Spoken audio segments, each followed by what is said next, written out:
700 millones para 700,000 o 700,000 para comer en restaurantes para de comida. lujo. Y bebidas. Yo creo que se ponen sus aquelarres ahí dentro de ese restaurante. Pues no creo que para hacer trabajar. Claro. Y además, cuando se retiran, pues tienen este fondo de separación que puede alcanzar hasta 20 millones, digamos, por despedida a cada ministro. Y además tienen, ya que se retiran, de por vida la asistencia de 2 personas para que estén con ellos, ¿no? Yo estaría de acuerdo en que los ministros, cuando se retiran, sobre todo si toman decisiones relevantes en materia de seguridad, cuenten con algún personal que los custodie, ¿no? Pero la realidad es que los ministros muchas veces ni siquiera le entran a esos asuntos, ¿eh? Muchas veces rechazan los amparos que tienen que ver con delincuencia organizada y con esos temas. Entonces yo la verdad no les veo ni mucho riesgo. Y esta serie de privilegios pues existen en todo el Poder Judicial, ¿eh? Estos bonos también, por riesgo, se reparten entre todos los jueces y magistrados, algunos de los que no tienen ni siquiera que ver con temas o materia penal, ¿eh? Al revés, hay incluso algunas ciudades que son de castigo para los jueces. Te portas mal, te mando a Tijuana. Te portas mal, te mando a Sonora. Te portas mal, te mando a Sinaloa. Te portas bien, te vas a la Ciudad de México, te vas a Jalisco, te vas a Monterrey, te vas al Estado de México, te vas a Quintana Roo, ¿no? Te vas a Cancún, a gusto. Entonces, de hecho, quienes corren peligro son estos jueces que están en estas ciudades complicadas y en estos estados complicados. Pero bueno, esa es la situación con el Poder Judicial y sí, la reforma va a tener que incluir estos aspectos tan urgentes y relevantes. No puede haber Poder Judicial rico con pueblo pobre. Diputado, hay un ministro de cuyo voto sí me sacó, me generó ruido. Me refiero al ministro Arturo Saldívar. Sí. Bueno, pues se le veía no complacido, se le veía dispuesto a mantenerse en esa actividad de estar a todo, no que esté sometido, porque nadie debe estar sometido, pero sí más congruente en su actuar y en su decir. Pero al final de cuentas, le llegarían al precio, serían las presiones de las empresas extranjeras, de los intereses extranjeros que hay dentro de esta Suprema Corte, no le dieron la fiscalía que quería. ¿Qué pasó con Arturo Saldívar? Digo, de Loreto Ortiz no hay ninguna duda, de Yasmín Esquivel Moza, bueno, pues tanto golpeteo, pues es porque no querían que fuera la presidenta de la Suprema Corte. Pero Arturo Saldívar pesa mucho ahí porque él tiene el voto de Alfredo Gutiérrez Ortiz Mena. Digo, porque son amigos y él lo respaldó, lo impulsó, de hecho, para buscar la presidencia de la Corte. ¿Qué pasó con Arturo Saldívar? Luego se justificó a través de redes sociales, incluso estaba viendo el día de ayer un TikTok en el que él se justifica argumentando pues que no estaba de acuerdo, que porque los senadores, bueno, la justificación laxa que manejaron la Corte al señalar que los representantes del Senado no pudieron analizar a detalle la reforma, no se pudo discutir, puras ambivalencias que se pudieron suscitar de hecho en la Corte, y Saldívar se justifica de una u otra manera señalando eso, pero lo que no le dicen a la sociedad es que simplemente votaron en contra pues del pueblo de México. Nos queda más que claro también a estas alturas del partido a qué intereses sirven, diputado. Sí, claro. Bueno, pues Arturo Saldívar, como bien dicen ustedes, había estado votando a favor de la aprobación de las reformas que habíamos hecho desde el legislativo, había estado votando a favor de los proyectos que estaban vinculados con cuestiones que había impulsado el presidente de la República. Digamos que estaba en el ala liberal.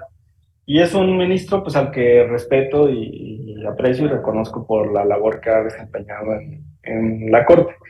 Lamentablemente, en los últimos meses, las últimas semanas, pues sí lo han estado golpeando mucho, sobre todo en las últimas discusiones en las que acompañó a la ministra Loreta y a la ministra Yasmín Esquivel. Entonces, incluso en el gremio jurídico y de constitucionalistas, pues lo estuvieron presionando, ¿no? en el tema de la militarización, por ejemplo. Fue objeto de muchas críticas, de muchas presiones.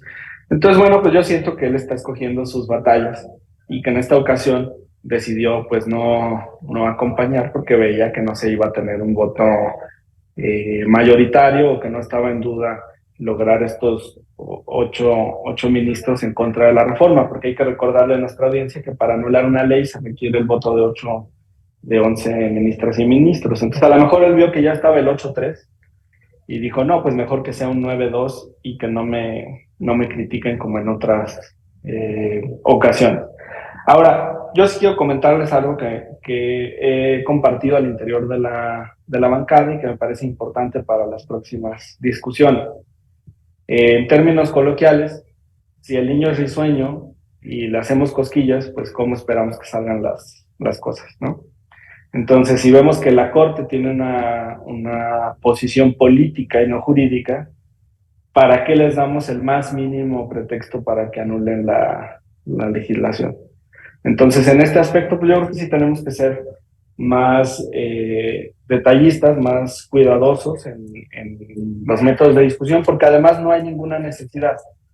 O sea, tenemos la mayoría suficiente para reformar leyes, pues vamos a dejarlos que se desahoguen, ni que hablen, ni que se expresen, y agotar todo el procedimiento como esperan, para que no tengan el pretexto de anularlos la legislación, porque ahora lo que corre peligro, pues es la segunda parte del plan B, y además las reformas a las otras 20 leyes que fueron aprobadas en el cierre del periodo de sesiones del Senado de la República Iberalbino, además de la reforma judicial que pues tendremos que lanzar en 2024. Adelante, Iber. Sí, otro tema muy interesante, que quería regresar al tema de Monry, porque ahora se erige como el paladín justiciero, ¿no? Primero él estuvo apoyando esta reforma, estuvo en contra de esta reforma, inclusive veíamos cómo estaba con Josefina Vázquez Mota llorando, ahí parecía actriz de telenovela, no sé qué se creía, y ahora se quiere erigir como el paladín justiciero, en ese sentido, como que quiere robar cámaras, inclusive en el tema del juicio político en contra de estos ministros, porque el pueblo de México está ávido de justicia y tiene esa necesidad también de que se reforme este poder judicial, lo entendemos, pero ¿qué pasa con este tipo de personajes que se quieren colgar la medallita de lo que pues en su momento no hicieron, diputado? Pues es una incongruencia, porque en un inicio pues boicotearon la aprobación de la reforma, hablaron en los medios de comunicación en contra de la reforma. De hecho, en la primera entrevista que le hacen, cuando la Corte determina la nulidad a la mañana siguiente, casi contesta, pues ¿qué querían? Es lo que seguramente iba a pasar. No sé qué les sorprende, no sé qué esperaban. Entonces, él ya prácticamente lo daba por descontado. Nosotros no, nosotros considerábamos que la Corte iba a ir al análisis de fondo, porque son normas tan importantes que no se vale salirse por la tangente y decir que hubo un tema ahí de forma. Ahora, bueno, pues ya toma esta posición política sobre el juicio a los ministros, y entiendo que ya después de eso se desdijo, es decir, veo ahí una ambivalencia que es muy importante resaltar. Pues ojalá que exista congruencia siempre en los posicionamientos, ¿no? Y si defendemos una ley, que la defendamos de pe a pa hasta el último minuto, y que si está en contra, pues asuma también esa postura de manera permanente, pero no estar ahí como péndulo yendo de un lado para el otro, que es lo que advierto. O sea, a veces le habla a un público y a veces le habla al otro. Ahora, en esta discusión específica de la forma, fíjense que la legislación en materia de comunicación social no era una cuestión de capricho de la Cámara de Diputados o del presidente de la República. Desde 2021 había una instrucción de la Corte de legislar en la materia. Entonces yo sí me quedé sorprendido en la discusión de la Corte, porque cuando están hablando de que si no existe urgencia para obviar los trámites, pues yo pienso, entonces a ellos no les parece urgente que les hagamos caso en las determinaciones que están tomando. O sea, si la Corte nos está diciendo, tienes este tiempo, legisla en esta materia, y nosotros no lo tomamos en serio y no lo hacemos, entonces eso está bien, significa que no es urgente hacerle caso a la Corte.